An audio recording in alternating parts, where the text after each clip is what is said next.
काका बात ये थी, मैं तो बाबूजी से बोल दिया है, यो खेती वेती ने तो सुहाएगी नहीं हमने, मुनाफा कोई बचा को नहीं, नुकसान ही नुकसान है। हम तो शहर जाने की सोच रहे हैं।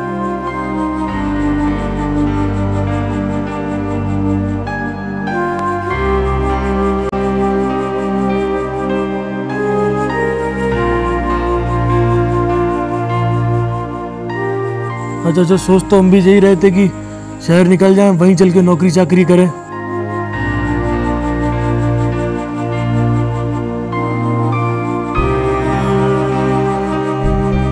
पिछले साल ही तो लिया था महाजन से कर्जा, जो अभी तक नहीं चुका पाया। और फिर धीरे धीरे जमीन का बेटा किसान अपनी मां को छोड़ शहर जाने का इरादा करने लगा। खेती चौपट हो गई तो किसान भी किसान कहां रहा। पहले अनाज जहर बन गया, फिर फसल कम हो गई और फिर जमीन सूख गई। कीमत की जगह बढ़ने लगा कर्ज। आज मेरे हिसाब से 99.9% पूरे हिंदुस्तान के किसान कर्ज में डूबे हुए। सब पे बैंक का ऋण है, साहूकार का ऋण है, और ऐसा ऋण है जिसकी कोई उपयोगिता नहीं है, बेफालतू का लिया हुआ ऋण है। उससे किसान जो है बर्बाद हो रहा है।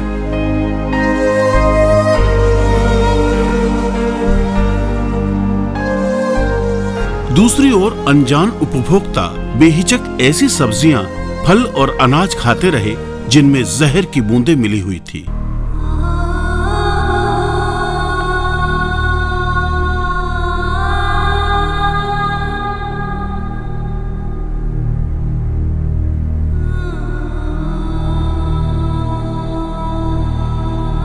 मेरी बहुत से किसानों से बात हुई, जमीन से जब एक प्लांट, एक छोटा सा पौधा जब अंकुरित होता है, उससे भी पहले जब बीजारोपण होता है, उस बीज को भी पॉइजन में डिप करके जमीन में लगाया जाता है और 8 बार उसके ऊपर वो पॉइजन, वो पेस्टिसाइड छिड़का जाता है, जब तक वो फ्रूट, जब तक वो वेजिटेबल आपके किचन तक पहुंचता है। तो आप खुद सोच सकते हैं कि आज हमारे घर में क्या आ रहा है। हम बच्चों को, बहुत छोटे छोटे बच्चों को, मैं ये मानता हूं कि वेजिटेबल जहां हम खिला रहे हैं, जहां हम बहुत सुंदर ऊपर से दिखने वाले फ्रूट खिला रहे हैं, मैं कहता हूं कि हम अपने बच्चों को जहर परोस रहे हैं।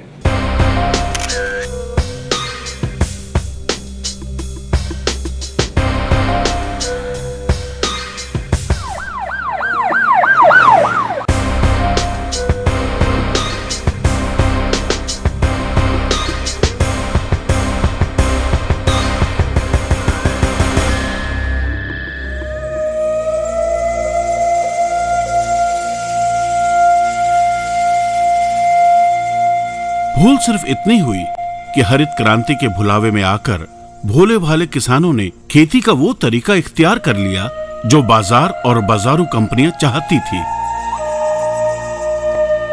पहले रासायनिक खाद का इस्तेमाल सिखाया गया, फिर हानिकारक कीटों से बचने के लिए जहरीले रसायन का उपयोग समझाया गया। आबादी बढ़ती गई, शहर बढ़ते गए, तो land use for that agriculture is became reduce, तो कम होता गया। तो उसको हमें मेंटेन करने के लिए ये इन सारे कंपाउंड का यूज 1950 के आसपास से बहुत तेजी के साथ शुरू हुआ।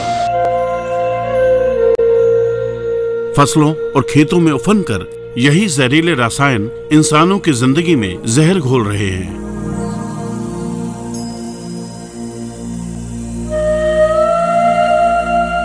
खाए जाने वाले अनाज का हर दाना जहर हुआ सो हुआ। अभी सदी भी नहीं गुजरी, पंजाब के किसानों ने हरित क्रांति को ऐसे गले लगाया जैसे कोई सुनहरे भविष्य के सपनों को सीने में बसाकर रखता हो। उसी हरित क्रांति ने वहां के किसानों को ऐसे दुत्कार दिया मानो खुद किसान ही बेकार हो चुकी फसल हो। शायद याद हो, इसी पंजाब से एक ट्रेन चलती है जिसे लोग कैंसर एक्सप्रेस के नाम से जानते हैं।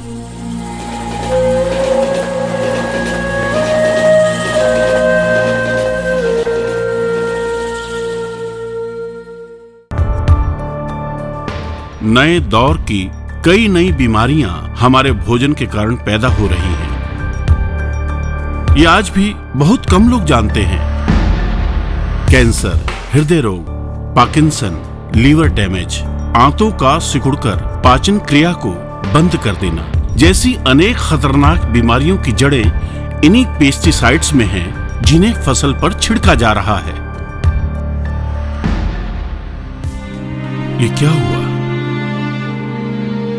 ये क्यों हुआ? किसानों की जमीन भी बंजर हुई, जिंदगी भी। खेत टूटा, फसल रूठी। कल तक गांव में अपनी मर्जी के बादशाह थे, आज बाजार के रहमो करम पर जिंदा हैं। जिंदा भी क्या है, एक दर्द का लंबा सिलसिला है।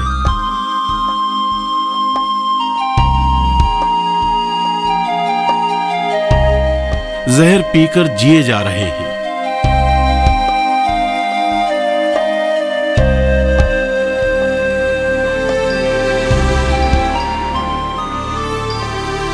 वो दौर गुजर गया जब किसानों को सुकून का आहार मिलता था।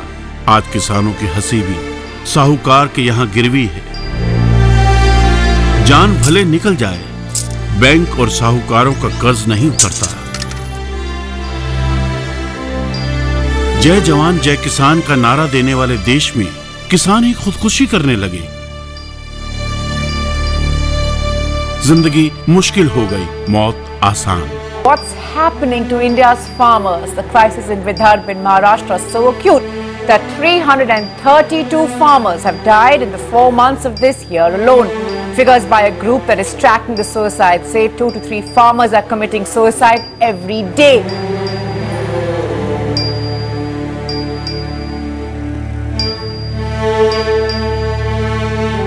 कीटनाशक के छिड़काव से मिट्टी में इतने जहरीले रसायन मिल चुके हैं कि अनाज का हर दाना जहरीला है। बहुत कम लोग जानते हैं कि एक बार खेतों में छिड़क दिए जाने के बाद ये जहर 100 साल तक नष्ट नहीं होते।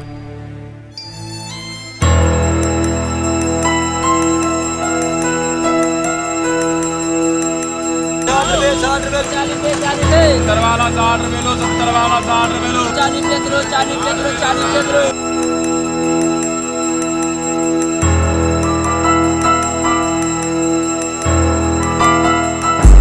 आप फलों और सब्जियों को चाहे जितना धो लें, जहर आपके पेट में पहुंच ही जाएगा।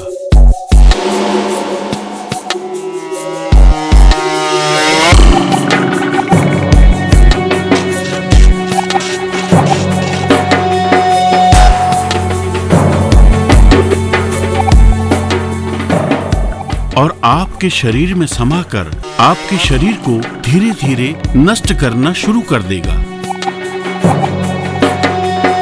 दिल्ली के डॉक्टर BD बनर्जी इन जहरीले कीटनाशकों पर 2 दशकों से भी लंबे समय से रिसर्च कर रहे हैं।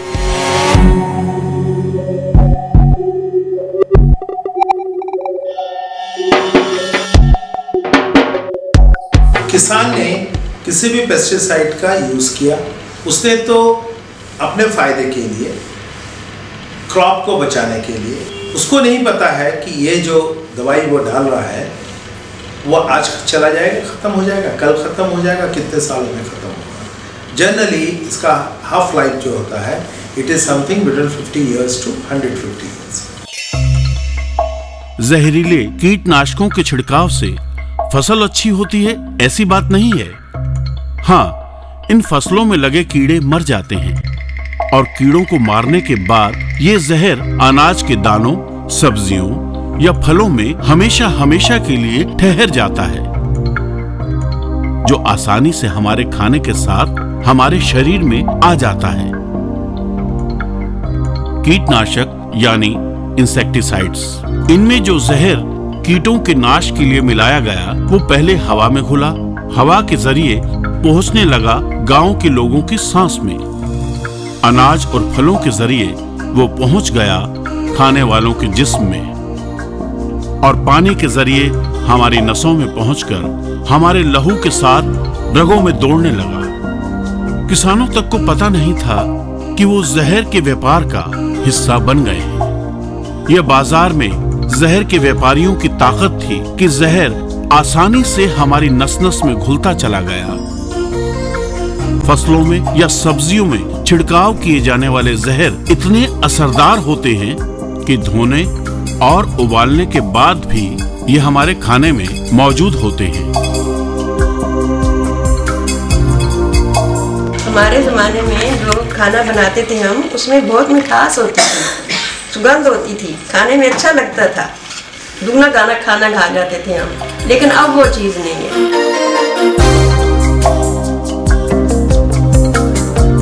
इस पूरे जाल के पीछे एक साजिश है जिसे आम आदमी के लिए समझना भी मुश्किल है।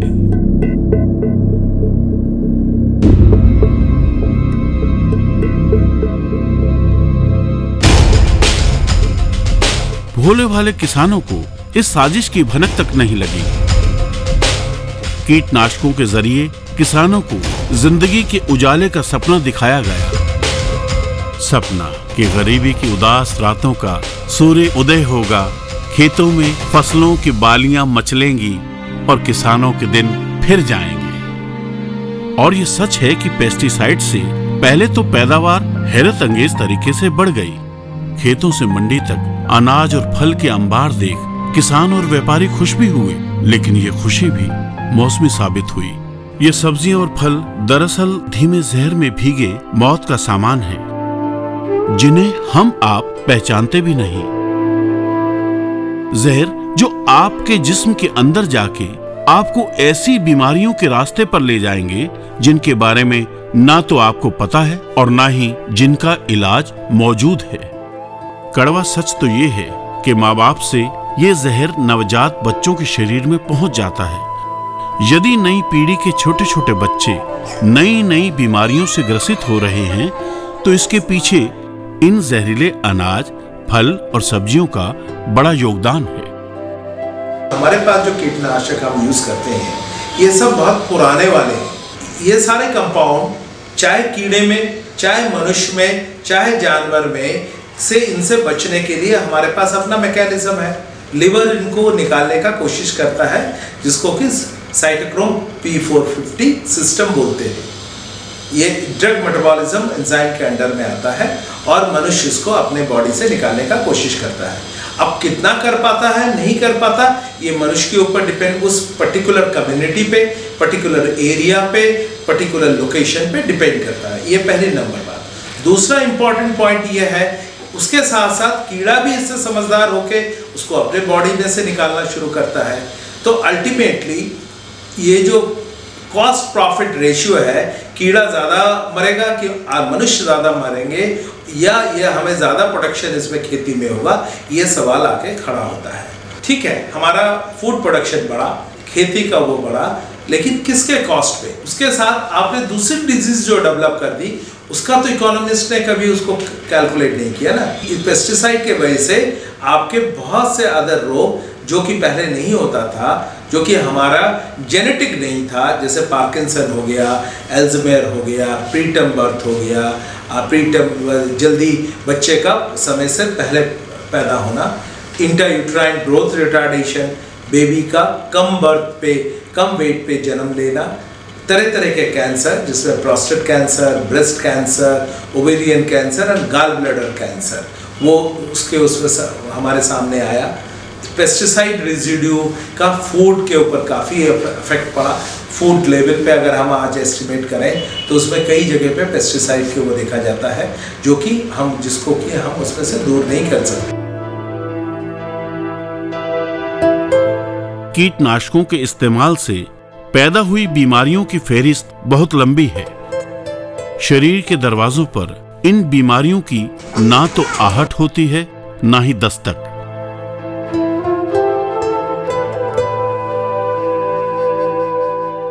मेजर कॉज है इनफर्टिलिटी का कि शरीर में खाने की कमी। इनफर्टिलिटी जहाँ तक कंसर्न है उसमें ये है कि रिसेंट ईयर्स में इनफर्टिलिटी बहुत इंक्रीज हुई है। खाना भी है वो भी काफ़ी कंटामिनेटेड है पेस्टिसाइड से। सो कई बार ये जो हमारी पेस्टिसाइड्स कंटामिनेटेड या आर्टिफिशियल चीज़ें आ रही हैं, इनमें वो न्यूट्रिएंट्स नहीं होते हैं जो हमें बहुत ज़रूरी होते हैं। कीटनाशकों से धुली सब्जियां, फल और अनाज खाने से ये बीमारियां धीरे धीरे शरीर में पनपती रहती हैं और जब तक इनका पता चलता है तब तक बहुत देर हो चुकी होती है।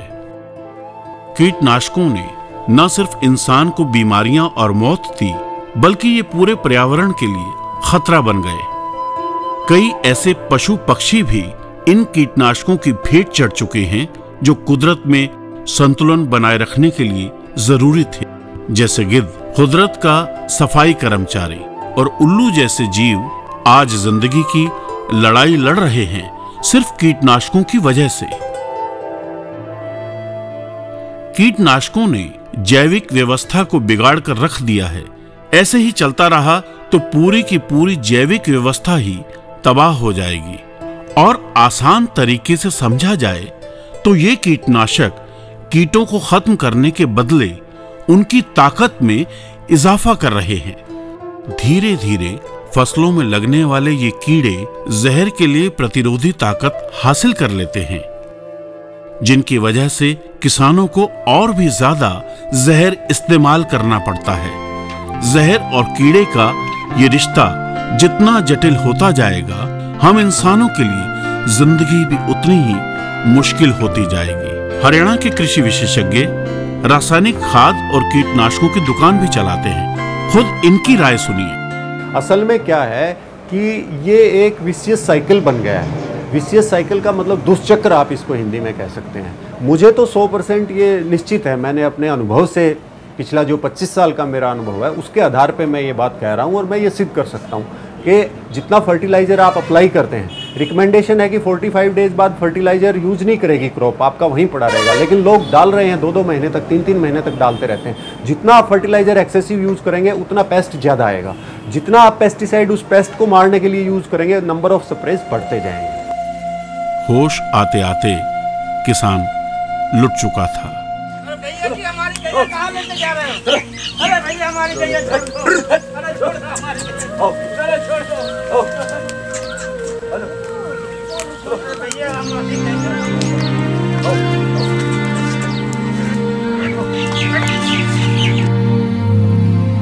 जमीन की कोख बांझ होने लगी। कल तक सोना उगलने वाली धरती ऊसर हो गई। किसानी कंगाली का पेशा हो गया। किसानों के सपने खेत में ही दफन होने लगे। कर्ज के बोझ से किसानों की कमर झुक गई। आखिर मौत के इस जाल से छूटने का कोई तरीका तो होगा।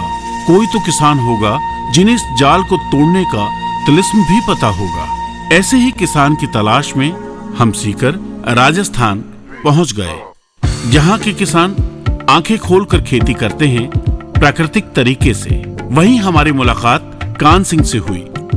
इन्हें कुदरती खेती के पुरखों के तरीके आज भी याद हैं। किसान को गाय के जो है महत्व सबसे बड़ा है।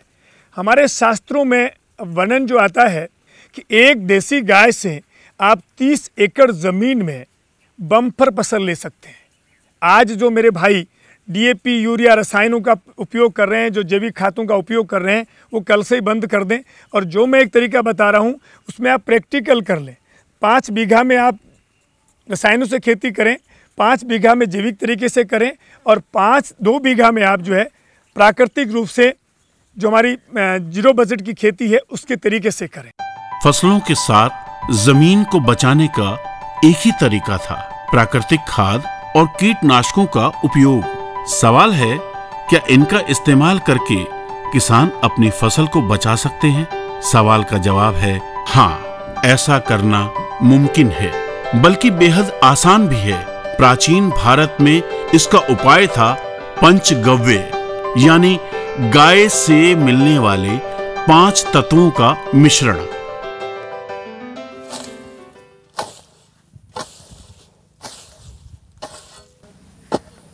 राम राम चाचा जी। अरे आओ आओ केतन भाई, राम राम राम राम। आओ, हाल चाल ठीक है तुम्हारा? आओ, आज आपको भूमि संस्कार के तरीके बताते हैं। ये गोबर है 15 से 20 किलो अंदाजे से लेना है, अंदाज़ा 20 किलो ले लीजिए। और इतना ही गौमूत्र, गाय का पेशाब है, ये ताज़ा 20 लीटर के आसपास है। और दूसरी चीज़ है लस्सी। इसमें लस्सी 2 से 3 लीटर के आसपास लेनी है अपने। और चौथी चीज़ है गाय का दूध। इसमें गाय का दूध है, देख रहे हो आप। और ये है अंत में लेना है हमने मक्खन। दूध की होगी 1 लीटर की मात्रा, और मक्खन की रहेगी 100 ग्राम से 1 पाव, 1 एकड़ के लिए।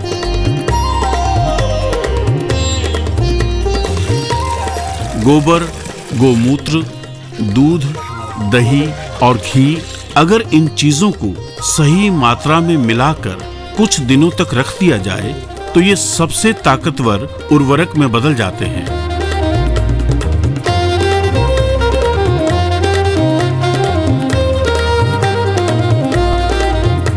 ऑर्गेनिक खेती को अपना रहे देश के कई राज्यों में इस कीटनाशक को बहुत अहमियत मिल रही है।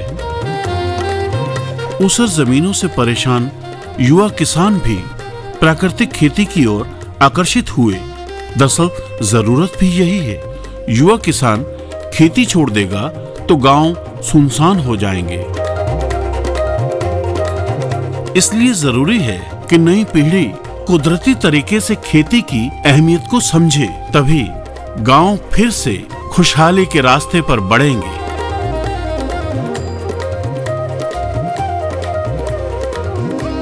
यही नहीं, दुनिया भर में अब रासायनिक कीटनाशकों की जगह पंचगव्य को किसानों ने अपना लिया है।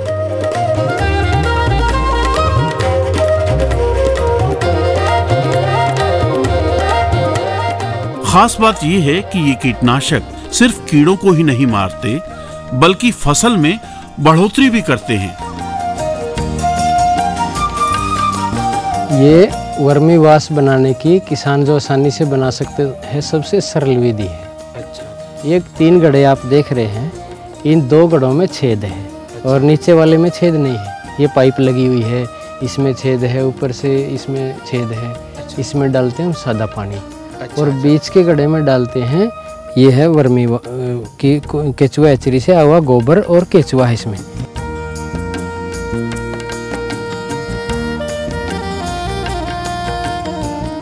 बीच के गड्ढे में नीचे थोड़ा सा पेंदी में छेद है छोटा सा। अच्छा। और उसमें छोटे छोटे कंकर डाले हुए हैं ताकि केचुआ से ड्रिप ना हो, नीचे फंसे ना पाइप में।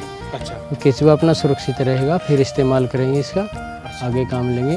अब इसमें ऊपर वाले छेद में पानी डालते हैं, धीरे धीरे टपके इसमें आ रहे हैं। जैसे इसमें आएगा केचुए का वास होके, केचुए का और गोबर का, इसमें सूक्ष्म पोषक तत्व होते हैं बहुत सारे। अच्छा। और वो धीरे धीरे से पूरी रात आता रहेगा, पूरे दिन आता रहेगा।